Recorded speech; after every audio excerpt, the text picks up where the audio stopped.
Muy buenos días, Dios los bendiga a todos, que sean bendecidos. También son bienvenidos todos en el nombre del Señor Jesús. Todos bienvenidos en esta mañana. Quiero compartir acerca de la enseñanza, no vuelvas atrás, no vuelvas atrás. Y vamos a leer la Biblia en el libro de los Hebreos, capítulo 10, por favor, versículos 26 al 39. Y pedimos la ayuda del bendito Espíritu Santo. Y dice la palabra de Dios así, Hebreos 10, 26, está proyectado también allí. Dice la palabra del Señor, Hebreos 10, 26. Porque si pecaremos voluntariamente, después de haber recibido el conocimiento de la verdad, ya no queda más sacrificio por los pecados, sino una horrenda expectación de juicio y de hervor de fuego que ha de devorar a los adversarios. El que viola la ley de Moisés por el testimonio de 2 o 3 testigos muere irremisiblemente. ¿Cuánto mayor castigo pensáis que merecerá el que pisoteare al Hijo de Dios y tuviere por inmunda la sangre del pacto en el cual fue santificado, e hiciere afrenta al Espíritu de gracia? Pues conocemos al que dijo: mía es la venganza, yo daré el pago, dice el Señor. Y otra vez el Señor juzgará a su pueblo. Horrenda cosa es caer en manos del Dios vivo. Pero traed a la memoria los días pasados, en los cuales después de haber sido iluminados, sostuvisteis gran combate de padecimientos. Por una parte, ciertamente, con vituperios y tribulaciones, fuisteis hechos espectáculo, y por otra llegasteis a ser compañeros de los que estaban en una situación semejante. Porque de los presos también os compadecisteis, y el despojo de vuestros bienes sufristeis con gozo, sabiendo que tenéis en vosotros una mejor y perdurable herencia en los cielos. No perdáis pues vuestra confianza, que tiene grande galardón, porque os es necesaria la paciencia, para que, habiendo hecho la voluntad de Dios, obtengáis la promesa. Porque aún un poquito, y el que ha de venir vendrá y no tardará, mas el justo vivirá por fe, y si retrocediere no agradará a mi alma. Pero nosotros no somos de los que retroceden para perdición, sino de los que tienen fe para preservación del alma. Amén. Gloria a Dios. No vuelvas atrás, es el tema que quiero compartir. Bueno, pero a manera de introducción, recordemos que el libro de los Hebreos fue un libro que se escribió aproximadamente en el año 60 después de Cristo, en el año 68 más bien después de Cristo aproximadamente. Los destinatarios eran los judíos creyentes, cierto, que habían aceptado a Jesucristo, habían salido del judaísmo y seguían al Señor Jesucristo, y habían tenido que pasar muchas pruebas, muchas tribulaciones, muchas dificultades, y estaban corriendo el peligro de volver atrás. ¿Por qué? Porque después de las pruebas y dificultades había una tendencia a volver al judaísmo. Pero hago entonces aquí un paréntesis inicial. Recordemos que el judaísmo, o sea, la religión del Antiguo Testamento, fue una revelación de Dios para su tiempo, pero nunca el judaísmo es la respuesta para las personas. El judaísmo fue dado para ser la cuna donde nació el cristianismo. Y una vez, cuando el judaísmo cumple su propósito y viene Cristo, ya cumplió su labor. Es decir, que ahora ya no se necesita la religión del Antiguo Testamento para ser salvo, sino que ahora Dios ha dado a su Hijo, mediante el cual recibimos la salvación eterna. Es decir, el judaísmo tuvo su tiempo, pero una vez que ya terminó su tiempo, ahora ya quedó sencillamente a un lado, y ahora es Cristo el que nos salva y el que nos libra. Y siempre ha sido Cristo, pero la cuna del cristianismo y que nos trajo a Cristo fue el judaísmo. Valga la pena esta aclaración. Ahora, dijimos la fecha, el autor no se sabe exactamente. Martín Lutero decía que era Apolos, uno de los líderes cristianos del primer siglo. Un estudioso tertuliano decía que fue Bernabé. Bueno, pero realmente no sabemos cuál fue el autor porque no lo dice el texto. Mas sin embargo, al leer nos damos cuenta que es contundente palabra de Dios el libro de los Hebreos. Ahora, el tema general del libro, a manera de introducción, es la superioridad del Señor Jesucristo. Y esto es algo que nosotros queremos recalcar y que usted y yo tengamos muy en el corazón, que Jesucristo el Señor es superior a todo y a todos. Entonces lo observamos en algunos versículos para ilustrarlo. Entonces, el tema general es la superioridad del Señor Jesús. Entonces vemos en el capítulo 1, versículo 1 al 3, dice: Dios, habiendo hablado muchas veces de muchas maneras, en otro tiempo a los padres por los profetas, en estos postreros días nos ha hablado por el Hijo, a quien constituyó heredero de todo y por quien asimismo hizo el universo. El apóstol, el escritor, está diciendo que Dios habló en otro tiempo por los profetas. Usted sabe que hubo los profetas como Isaías, Jeremías, bueno, etcétera. Esos profetas dieron mucha palabra de Dios, pero tuvieron su tiempo y ahora Dios nos habla es por su Hijo. ¿Quién es el Hijo de Dios? El Señor Jesucristo. Entonces ahora nos ha hablado por el Hijo, a quien constituyó heredero de todo y por quien asimismo hizo el universo. Entonces nos habla de la preponderancia de Cristo sobre los profetas del Antiguo Testamento.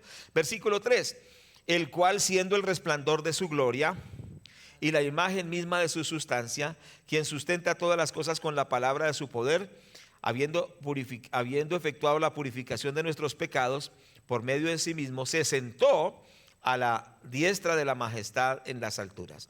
Entonces aquí nos dice que Él es el resplandor de la gloria de Dios, es la misma imagen de su sustancia y que está sentado a la diestra del Padre. Nadie más está sentado a la diestra del Padre, el Señor Jesucristo.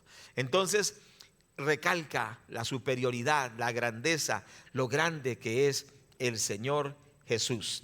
Vemos en el versículo 7, estamos ilustrando que la esencia del libro es la superioridad de Jesucristo sobre todo.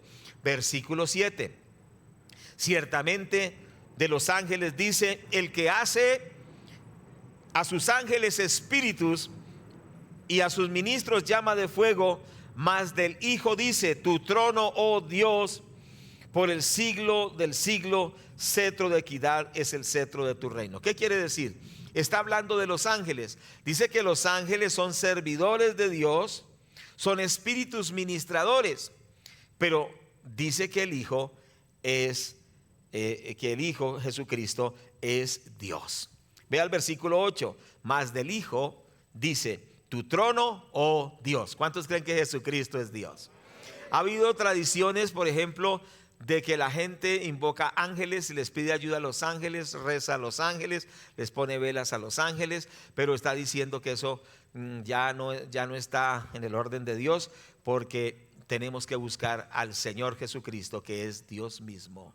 Como el Padre es Dios, Jesucristo es Dios y el Espíritu Santo también es Dios. Entonces está hablando de la preponderancia del Señor. Ahora, para usted es importante el Señor Jesús, porque para algunos es importante un líder religioso, es importante quizá un predicador, es importante quizá una iglesia, y mejor dicho, para ellos es lo más importante, pero para nosotros el más importante se llama el Señor Jesucristo, porque Él es preponderante en todo. Que Cristo sea el centro de nuestra vida. Nosotros encontramos en el capítulo 3, versículos 5 y 6, de la misma manera, hablando de Moisés, un gran patriarca. Dice: y Moisés a la verdad fue fiel en toda la casa de Dios como siervo, para testimonio de lo que se iba a decir. Pero Cristo como hijo sobre su casa, la cual casa somos nosotros, si retenemos firme hasta el fin la confianza y el gloriarnos en la esperanza. Entonces nos dice que Moisés fue un siervo en la casa o en la obra de Dios, pero que Jesucristo es el hijo de la casa, o sea que Jesucristo es el dueño de la casa. Entonces está diciendo que Jesucristo es superior a los ángeles, que es superior a los profetas, que es superior a Moisés, y sigue hablando de la superioridad de Cristo, pero no es el tema central en este caso, pero es muy importante este tópico. Capítulo 5, versículos 4 y 5. Nos dice la palabra: nadie toma para sí esta honra, sino al que es llamado por Dios, como lo fue Aarón. Así tampoco Cristo se glorificó a sí mismo, haciendo sumo sacerdote, sino el que le dijo: tú eres mi hijo, yo te he engendrado hoy. En otras palabras, el Padre honra a su Hijo y le dice: tú eres mi hijo. Y esa palabra de hijo está en mayúscula, que significa que es hijo, no por adopción, sino por naturaleza divina. O sea que es ese hijo de Dios, es Dios también junto con el Padre. El Señor Jesucristo tiene que ser muy central en nosotros, porque fuera de Él no hay nada. Por eso Pedro dijo, cuando el Señor Jesucristo empezó a decirles a sus discípulos que cuando vendrían las persecuciones se les sería muy difícil a ellos estar en el camino del Señor, y les habló del compromiso, porque Él se estaba enfocando hacia la crucifixión, y les dijo que el que quisiera seguirlo a Él debía estar dispuesto aún de entregar su vida por Él. Y les estaba hablando del compromiso, porque es que el cristianismo habla de compromiso. A Dios le gusta el compromiso. Yo no sé si a usted le gusta el compromiso. Hay personas que no les gusta el compromiso, por eso no se casan. Ahora, yo no me contó de su vida, eso es una situación personal. Pero cuando usted ama a la persona con la cual vive, usted decide casarse. ¿Por qué? Porque a Dios le gusta que las parejas se comprometan y hagan un pacto matrimonial y tengan ese compromiso hasta el fin. Dios quiere que las parejas permanezcan hasta el último día en el pacto del matrimonio. Pero de la misma manera, Él se comprometió con nosotros. ¿A usted le parece poco que Él derramó su sangre y se entregó en una cruz y murió por nosotros? Dígame, ¿es compromiso o no es compromiso? Él se comprometió con nosotros de tal manera que se dejó clavar en la cruz. Él no fue obligado a hacerlo. Él voluntariamente fue a la cruz. Es decir, Él se comprometió contigo, se comprometió con nosotros, conmigo también. Se comprometió por amor. ¿Cuánto estás comprometido con Él? Entonces Dios quiere que haya en nosotros ese compromiso con el Señor, porque para nosotros Él es lo máximo. El cristianismo tiene que tener compromiso. Tú necesitas compromiso con Dios y reconocer que Él es la persona más importante para ti, que Él es el Señor, el dueño de nuestra vida. Ahora, hemos visto estos versículos en Hebreos, pero nosotros podemos ir a otras epístolas por ejemplo, el apóstol Pablo en Colosenses. Y el apóstol Pablo, hablando del Señor Jesucristo, nos dice de Él lo maravilloso y lo glorioso que es Él según la revelación bíblica. ¿Quién es el Señor Jesús? Vamos a Colosenses capítulo 1, verso 15. La palabra del Señor dice que en Cristo, o Él se está refiriendo a Jesús, dice: Él es la imagen del Dios invisible, el primogénito de toda creación, porque en Él fueron creadas todas las cosas, las que hay en los cielos, las que hay en la tierra, visibles e invisibles, sean tronos, sean dominios, sean principados, sean potestades. Todo fue creado por medio de Él y para Él. Y Él es antes de todas las cosas, y todas las cosas por Él subsisten. Y Él es la cabeza del cuerpo, que es la iglesia. Él es el principio, el primogénito de entre los muertos, para que en todo tenga preeminencia. Por cuanto agradó al Padre que en Él habitase toda plenitud, y por medio de Él reconciliar consigo todas las cosas, así las que están en la tierra como las que están en el cielo, y haciendo la paz mediante la sangre de su cruz. Entonces, ¿qué nos dice esta porción? Este extracto de la palabra de Dios: que el Señor es sobre todas las cosas, que Él es glorioso, que Él es maravilloso, que en Él habita toda plenitud. Por eso tú tienes que conocer a quien te salvó, conocerlo como el que es totalmente maravilloso, el que es glorioso, el que es digno de toda la gloria. El Señor Jesucristo es único, solo Él es ese Dios maravilloso. En Colosenses 2, 9 y 10 dice la palabra: porque en él habita corporalmente toda la plenitud de la deidad, y vosotros estáis completos en él, que es la cabeza de todo principado y toda potestad. Dice la palabra de Dios que en Jesucristo habita corporalmente toda la plenitud de Dios. En Jesucristo está toda la plenitud de Dios, y aclara y dice y complementa diciendo que nosotros estamos completos en él. Es decir, que el cristiano no tiene vacíos emocionales, que el cristiano no tiene vacíos existenciales, que el cristiano tiene a Cristo y Cristo llena todos los vacíos, porque en él habita toda la plenitud de Dios. Tenemos que conocer al Señor Jesús, llenarnos del Señor Jesús, amar al Señor Jesucristo. ¿Cuántos están de acuerdo conmigo? Entonces, el tema de la epístola a nivel general de los Hebreos, que es donde estamos, habla acerca de la superioridad del Señor Jesucristo. Solo en él encontramos esa vida abundante.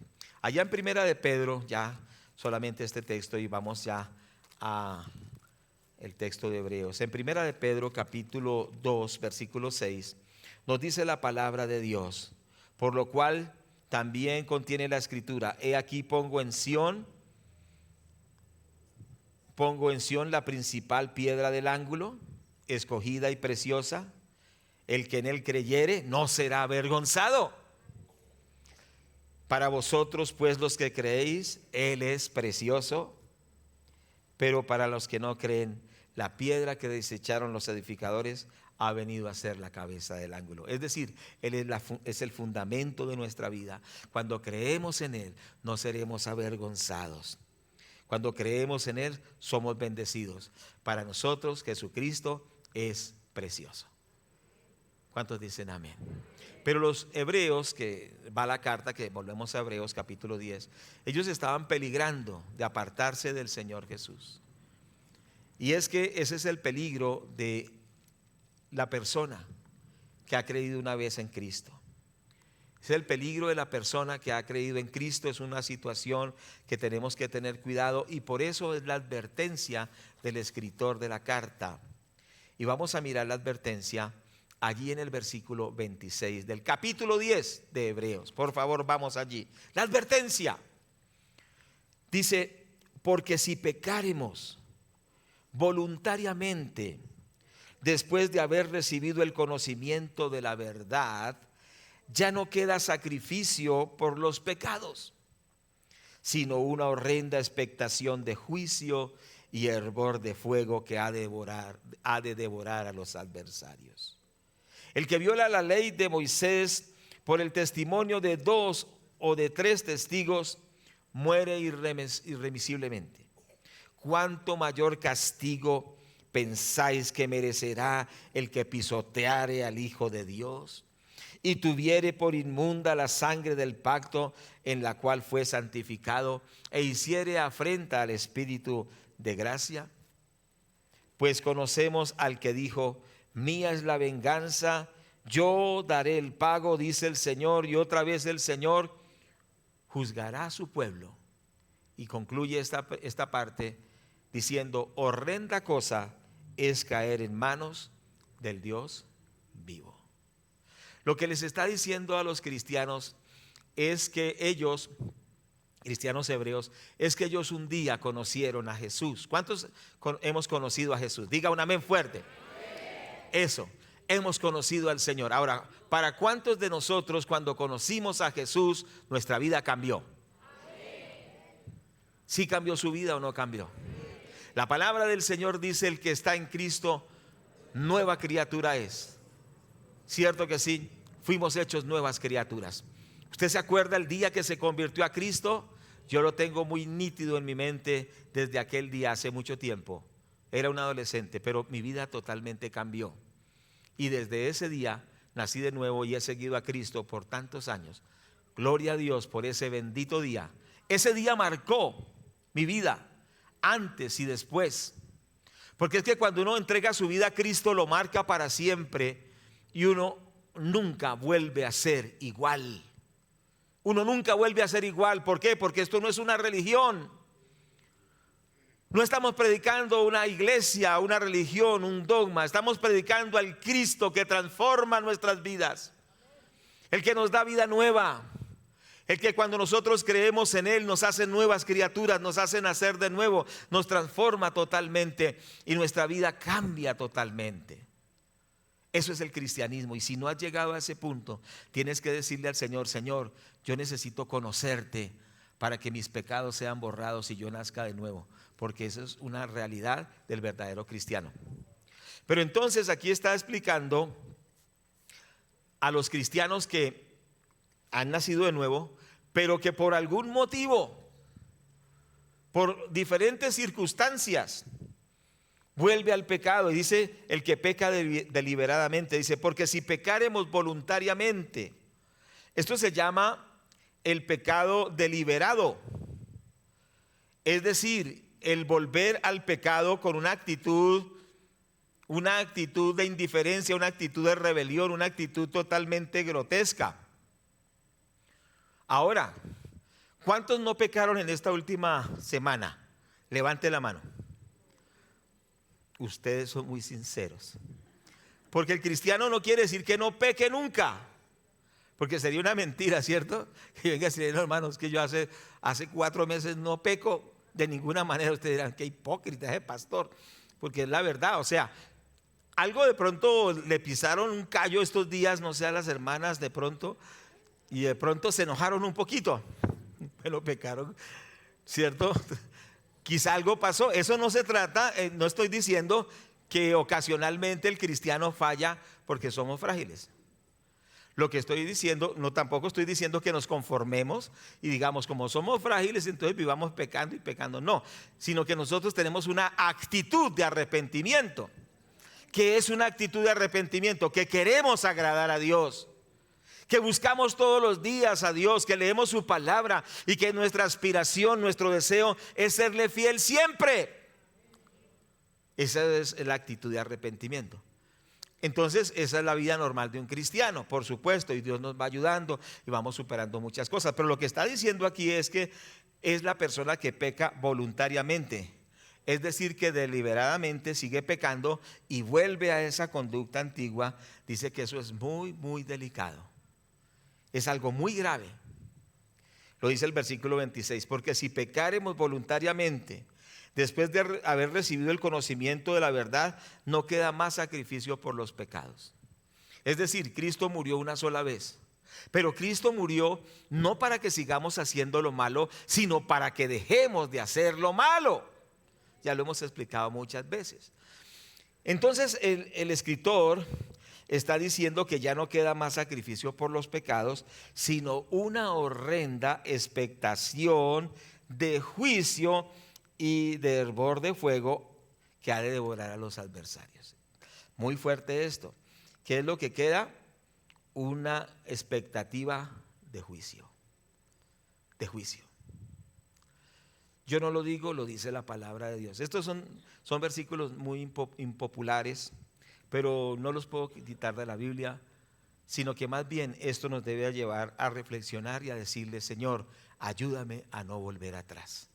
¿Cuántos están de acuerdo?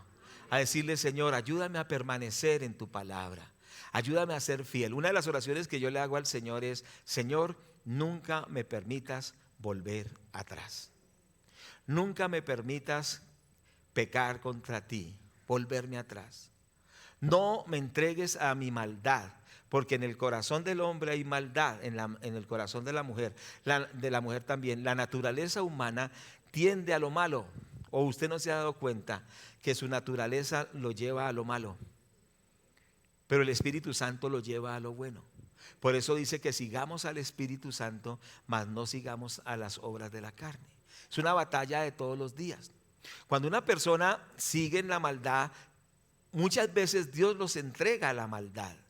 Y es cuando las personas ya no tienen retroceso, porque aunque conocieron a Dios, se volvieron a enredar en esa vida tan terrible que llevaban, y su estado viene a ser 7 veces peor. Porque la Biblia dice que cuando el espíritu malo sale de la persona, ese demonio va y da vuelta, o esos demonios van y dan vuelta y tratan de volver a la casa. pero que cuando vuelvan no la encuentren abiertas las puertas, sino que estén cerradas y no pueda entrar el diablo, porque Cristo está gobernando nuestras vidas. ¿Cuántos estamos de acuerdo? ¿Cierto? Había un coro de niños que decía que si el diablo toca tu corazón y te dice déjame entrar, dile no, Cristo vive en mí, ya no hay lugar para ti. Entonces, que nosotros entendamos que ya no hay lugar para Satanás en nuestra vida, porque ya Cristo vive en nosotros, y que cerremos las puertas a la maldad. ¿Por qué? Porque fue muy alto el precio que Él pagó por nosotros. Él pagó muriendo en la cruz, derramando hasta su última gota de sangre. Entonces, que nosotros nos permanezcamos firmes es algo muy fuerte que la Biblia habla y le dice al cristiano: tenga cuidado de no retornar a esa vida antigua. En el libro del mismo Hebreos capítulo 2, vayamos al versículo 2 y versículo 3. Dice: porque si la palabra dicha por medio de los ángeles fue firme, y toda transgresión y desobediencia recibió justa retribución, ¿cómo escaparemos nosotros si descuidamos una salvación tan grande, la cual, habiendo sido anunciada primeramente por el Señor, nos fue confirmada por los que oyeron? Dice la palabra: ¿cómo escaparemos si descuidamos una salvación tan grande? Es decir, que nuestra salvación hay que cuidarla. Hay que conservar nuestra vida espiritual en integridad, en búsqueda de Dios, en temor de Dios. Hay que cuidar la salvación, como la persona que cuida su salud. Y es importante porque eso le va a dar vida. Pero dice la palabra que cuidemos la salvación, que cómo vamos a descuidar una salvación tan grande.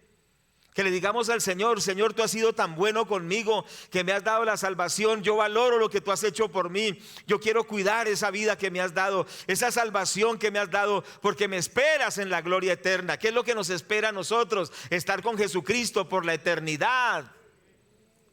Eso es lo que nos espera. No estamos en una asociación religiosa, en un club religioso, en una religión. Estamos siguiendo al Señor Jesucristo, y Él nos espera en el cielo para recibirnos y decirnos: bien, buen siervo y fiel, en lo poco fuiste fiel, en lo mucho te pondré.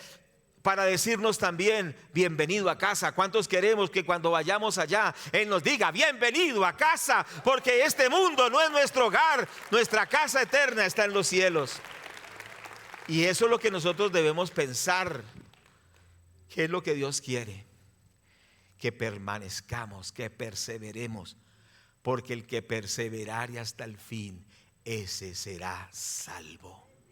El que perseverare hasta el fin, ese será salvo. Pero hay otros textos bastante fuertes, y es un texto que yo no quisiera mencionar, pero tengo que mencionarlo. Dice que hay personas que son como el cerdo que vuelve al cieno y el perro que vuelve al vómito. ¿Qué características tienen los cerdos? Que les gusta el barro, les gusta lo sucio, y a ellos les gusta estar en el cieno. Pero nosotros no somos de ese tipo de personas. Nosotros salimos de esa vida, queremos agradar a Dios. Pero dice que el perro vuelve al vómito. O sea, el perro trasboca y come de su vómito.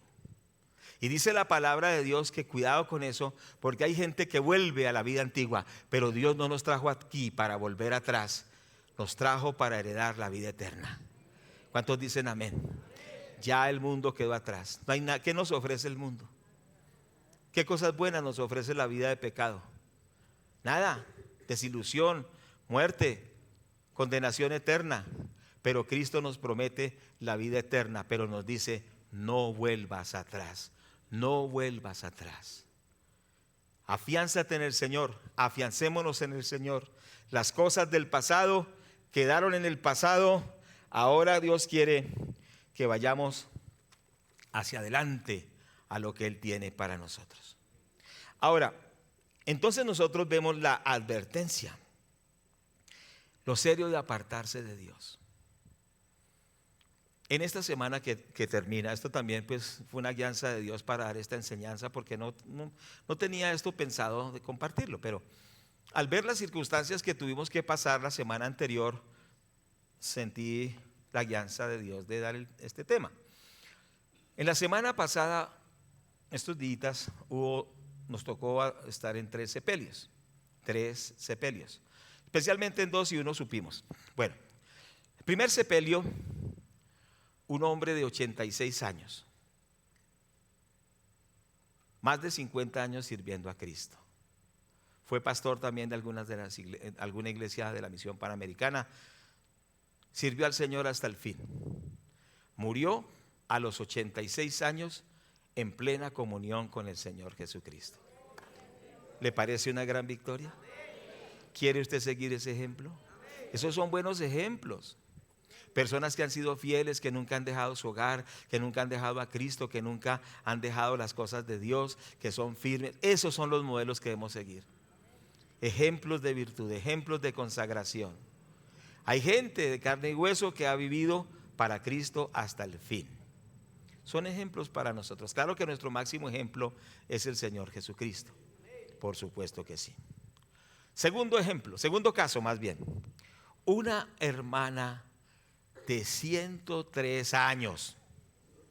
Era del culto juvenil de esa iglesia. 103 años. Más de 60 años caminando con Cristo. Murió y la estaba esperando el Señor. Ojalá que todos lleguemos a los 103 años. Bueno, yo no sé. Si Cristo no ha venido, ella lo logró. Pero lo más importante es que durante más de 60 años sirvió al Señor Jesucristo y Él la recibió allí. Eso es lo que Dios quiere para usted y para mí. Sí, que si llega a los 80, muy pocos aquí tienen 80, 90 mucho menos, 100 ninguno. Pero Dios quiere que cuando terminemos podamos decir como el apóstol Pablo: he corrido la carrera, he peleado la batalla, he guardado la fe. Por lo demás me espera la corona que Dios tiene preparada para mí, porque el Señor me tiene recompensa. ¿Cuántos dicen amén? Amén. Ánimo, mi hermano, porque hay recompensa. Ánimo, porque hay recompensa. Porque el Señor recompensará a sus siervos fieles. Usted ni se imagina tantas cosas Dios tiene para nosotros allá en el cielo. Por eso dice: sé fiel hasta la muerte, para que ninguno tome tu corona. Para que ninguno tome tu corona. Hay que persistir, hermano. Sea como sean las circunstancias que sean, hay que persistir. Y precisamente es que estos hermanos hebreos que estamos mirando aquí habían tenido que pasar muchos problemas. Y entonces ellos, los problemas en su tiempo los fortalecieron más. ¿Sabe que es importante pasar problemas? Porque cuando usted tiene un problema, usted ora más. Yo también. Cuando uno tiene una situación que lo aflige un poco, uno busca de Dios. Y eso es saludable, porque es un ejercicio espiritual. Y esas luchas lo capacitan a usted y a mí para poder superar más las crisis, más los problemas, aunque no llamamos problemas, pero sirven porque nos ejercitan en la fe. Y estos hermanos, cuando se convirtieron en un contexto. Convertirse es volverse a Dios, convertirse a Cristo, ser cristianos.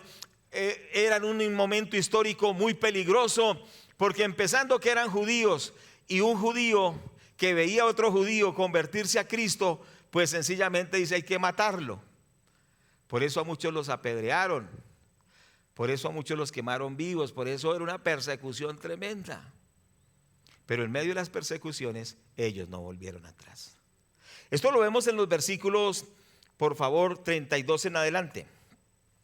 Les dice el escritor: recuerden los días pasados, en los cuales, después de haber sido iluminados, o sea, recibir la luz de Dios, sostuvisteis gran combate de padecimientos. Por una parte, ciertamente vituperios y tribulaciones, y fuiste hechos espectáculo, y por otra llegaste a ser compañeros de los que estaban en una situación semejante. Vamos mirando, entonces observemos, ellos habían tenido que pasar vituperios, calumnias, tribulaciones, o sea, sufrimientos, y habían llegado a ser espectáculos, o sea que eran como el hazmerreír de la gente por ser cristianos, pero ellos permanecían firmes. Dice que llegaron a ser compañeros de los que también sufrieron esa persecución, aún estuvieron, algunos fueron presos, porque menciona que ellos también se compadecieron de los presos, y también dice, versículo 34, y el despojo de vuestros bienes sufristeis con gozo. O sea que les quitaron sus propiedades, les quitaron sus ahorros. Y estaba contando el viernes, dando un pensamiento sobre esto, que en el tiempo del primer siglo, cuando un cristiano tenía su casa, tenía su parcela, un vecino envidioso lo acusaba con los romanos y le decía: este hombre no honra al emperador, este hombre no proclama que el emperador es nuestro Dios, y hacía que lo encarcelaran para robarle las propiedades. Es decir, le robaron sus ahorros, sus propiedades por ser cristianos. Pero ellos firmes. Ellos firmes. Una aplicación, ¿estás sufriendo por alguna situación? ¿Piensas volverte atrás por cualquier cosa? No, Dios no se ha muerto. Métete con Dios y el Señor te dará la victoria. Aquí somos gente guerrera en Cristo Jesús. ¿Cuántos dicen amén? Tienes luchas, tienes dificultades económicas, tienes problemas con tu esposa, con tu esposo, tienes amenazas de muerte, estás en una situación de peligro.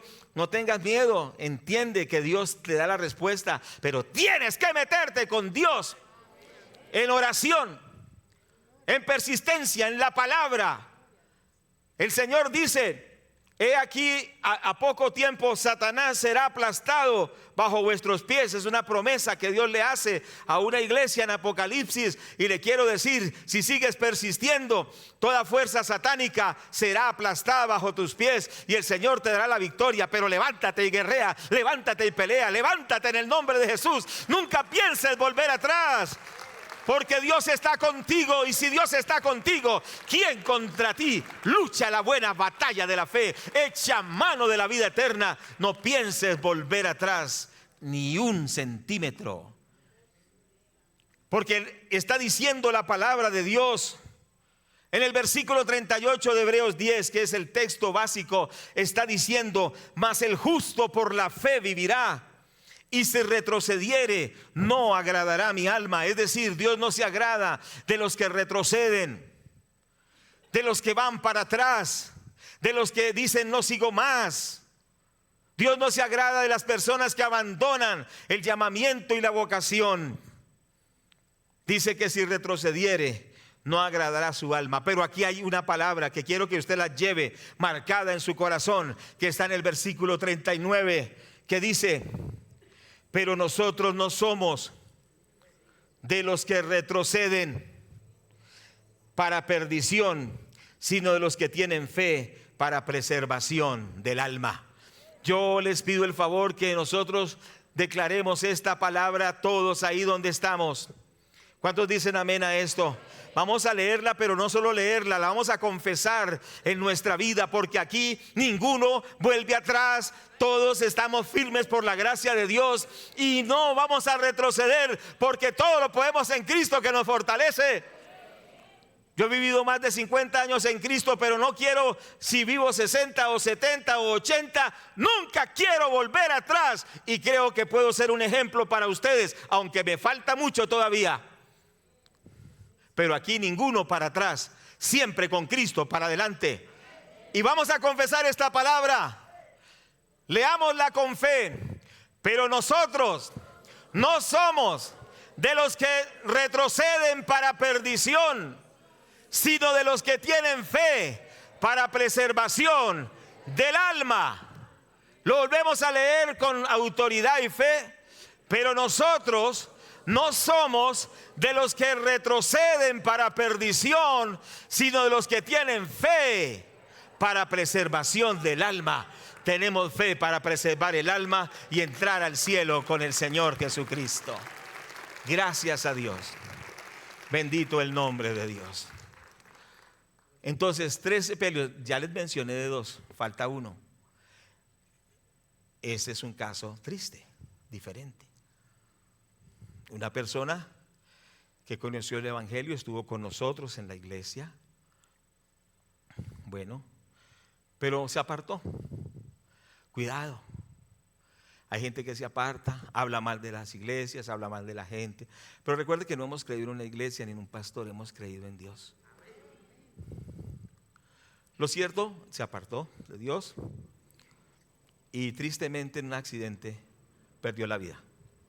Una persona más joven que los que hemos mencionado, perdió la vida apartado de Dios.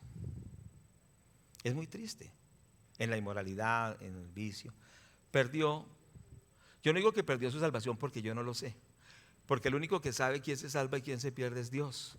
Yo no estoy diciendo eso, lo que digo es que se había apartado. Pero apartarse es muy delicado. Porque usted no sabe, ni yo sé, cuándo tenemos que dar cuenta. Por eso la palabra del Señor dice: enséñanos a contar de tal modo nuestros días, que traigamos al corazón sabiduría. Supimos cuando nacimos, un día muy hermoso, 2 de febrero de 1964, hace ya bastante. Usted se acuerda de su cumpleaños, usted no se olvida de su cumpleaños. ¿Cuál? Todos saben el día de su cumpleaños, ¿o no? No hay ni por qué preguntar. Pero nadie sabe el día de la muerte. Hay gente que se levanta y piensa que será un día de trabajo normal, que será un día de actividades normal, pero muchos no saben que ese día es el último.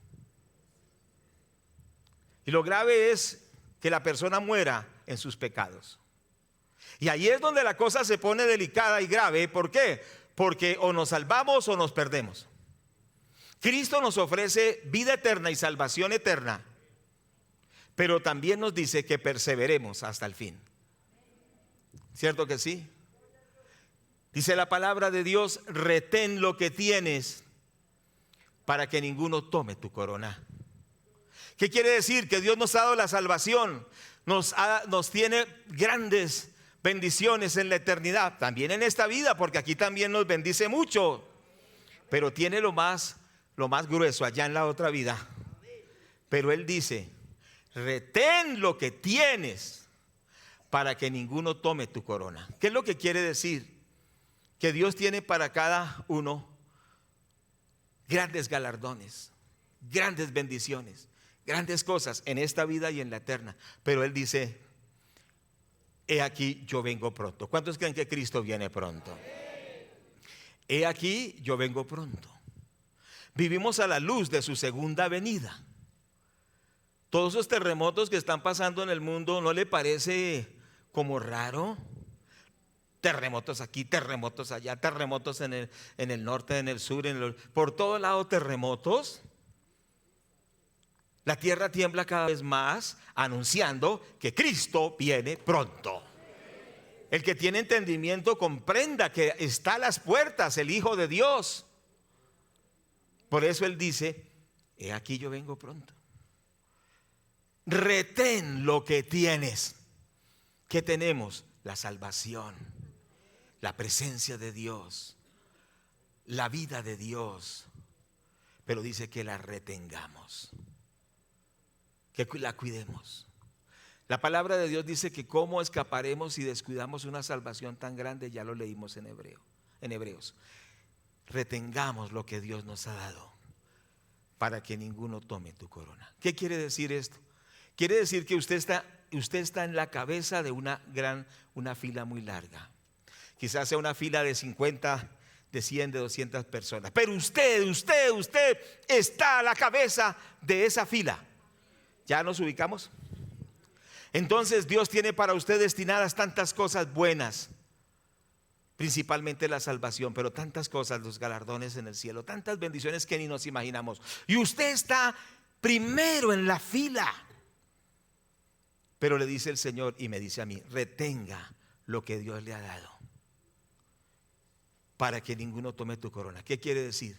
Que si nosotros nos apartamos, o sea, quedamos puestos a un lado y el que va detrás recibirá ese galardón que usted merecía.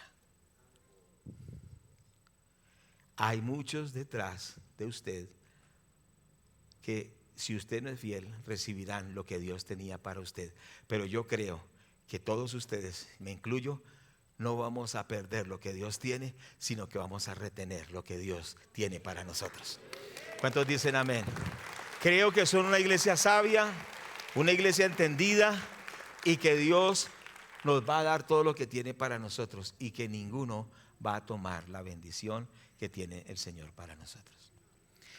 Entonces estamos mirando que estos hermanos padecieron mucho y estaban queriendo volver atrás, pero les dice el escritor, no lo hagan, retengan lo que tienen, sean firmes, venzan. Hay un mensaje a las 7 iglesias que está en el capítulo 2 y capítulo 3 de Apocalipsis, 7 iglesias, y a todas las iglesias les dice que venzan. Y le dice al que venciere, al que venciere, al que venciere. Dios quiere que todos nosotros venzamos y que no volvamos atrás, sino que obtengamos la promesa que Dios tiene para nosotros. Veamos el versículo 35 o el 34.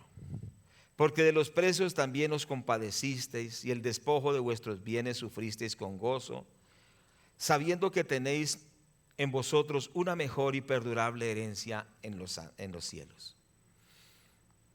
Que las adversidades de la vida te fortalezcan más, ya lo dije hace unos minutos. Pero quería decir una ilustración que leí del ejército de Cartago, que tenía que enfrentarse a los romanos. Los romanos les tenían miedo, porque esa gente de Cartago desde niños los enseñaban a ser guerreros. Mejor dicho, su vida era la guerra. Y eran unos guerreros pero impresionantes.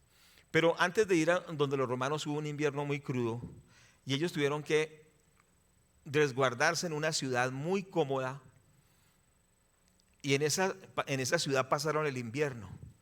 Pero una ciudad que tenía tantos lujos y tanta comodidad que ellos se empezaron a descuidar en sus disciplinas militares. Se empezaron a debilitar en su destreza de usar las armas. En otras palabras, el relax los hizo débiles, ¿cierto? Y cuando se enfrentaron a los romanos los vencieron, porque era ya un ejército laxo y débil. Por eso el cristianismo en sus mejores momentos es cuando tiene más oposición. Cuando más mataban cristianos, el cristianismo avanzaba más se convertían a Cristo, la gente. Y llegaron a conquistar a todo el imperio romano. Y lo lograron. Lo lograron porque conquistaron todo ese territorio y el imperio romano pasó a ser pagano a ser cristiano. Escuche, de tal manera que el emperador de Roma, que se llamaba Constantino, año 313 después de Cristo, dijo: no, yo también me hago cristiano. Algunos dicen que era una conveniencia política. Bueno, no sé, lo cierto es que la historia dice que él declaró ser cristiano y se dio la ciudad de Roma a quienes. Ayúdenme, por favor. Lean historia. Le dejó la ciudad de Roma a los cristianos y él se fue a la ciudad de Constantinopla y le dijo: les dejo la ciudad, les dejó la capital del imperio a los cristianos. Ahí es donde nace la iglesia de Roma. La famosa iglesia de Roma. ¿Sabe cuál es la iglesia de Roma, no? La iglesia católica nació allí. ¿Cuándo nació? No estoy diciendo que nació el cristianismo, estoy diciendo que nació el catolicismo. La iglesia de Roma, pero es que la iglesia no nació en Roma, la iglesia nació en Jerusalén. Cuando usted lee la Biblia se da cuenta. Un cristianismo férreo, un cristianismo consagrado, un cristianismo que siempre iba para adelante. Pero cuando ya el cristianismo está en Roma, adquieren poder económico.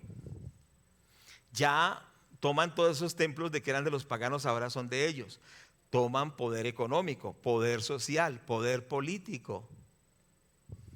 Ahora los cristianos hasta mandaban a matar a los que los perseguían. Ya los obispos decían, maten a este, maten a este, maten a este, porque habían adquirido un poder tremendo, porque el cristianismo había tomado fuerza. Y cuando llegaron al pináculo de la fuerza, del poder, del dominio, fue cuando se corrompieron. ¿Cuántos me están escuchando? Entonces hay que entender esto. Gloria a Dios y Dios nos bendice, pero nunca hay que perder que somos soldados, que somos guerreros, que no nos acomodamos con la comodidad, sino que seguimos peleando contra el mal.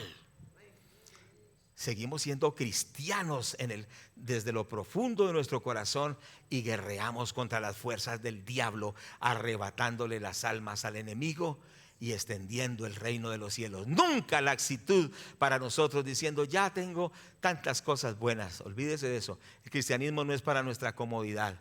El cristianismo es para que Cristo sea conocido hasta los rincones más recónditos de la tierra. Y toda lengua confiese que Jesucristo es el Señor. ¿Cuántos dicen gloria a Dios por esto? Entonces también, amén, también, no solo la lucha, sino la holgura puede hacernos apartar. Pero la conclusión es la siguiente: no podemos apartarnos, tenemos que seguir batallando. Siempre seamos soldados de Cristo, sea la circunstancia que sea lo que se nos presente, eso no importa, la circunstancia no importa. Siempre en Cristo, porque solo en Cristo tenemos la bendición de Dios. Y la conclusión entonces está ahí en el versículo 38 y 39, y vamos a orar. Dice, mas el justo vivirá por fe, no por ninguna circunstancia, no porque alguien lo aprecie o no lo aprecie, no porque lo ayuden o no lo ayuden, no porque esté bien o esté mal. Nada, eso son circunstancias. El justo vivirá por la fe en Jesucristo. Nuestra fe está en Cristo. Nuestro fundamento es Cristo. Él nunca se mueve. Él es la roca eterna de los siglos. Cristo es el Señor, el fundamento de nuestra vida. Por eso dice, mas el justo por la fe vivirá por fe, la fe en Cristo. Y si retrocediere, no agradarás al alma de Dios. O sea, así retroceda por problemas o por holgura o por lo que sea, el que retrocede no agrada a Dios. Pero la conclusión es esta, y que Dios nos ayude. Pero nosotros no somos de los que retroceden para perdición, sino de los que tienen fe para preservación del alma. Yo le animo que usted le diga, Señor, ayúdame a perseverar hasta el último día, a seguir firme hasta el último día, a permanecer hasta el último día. Quizá alguien vino hoy pensando, voy a ir al último culto de mi vida y después ya no más. No, más bien hoy recobre fuerzas, porque largo camino nos queda.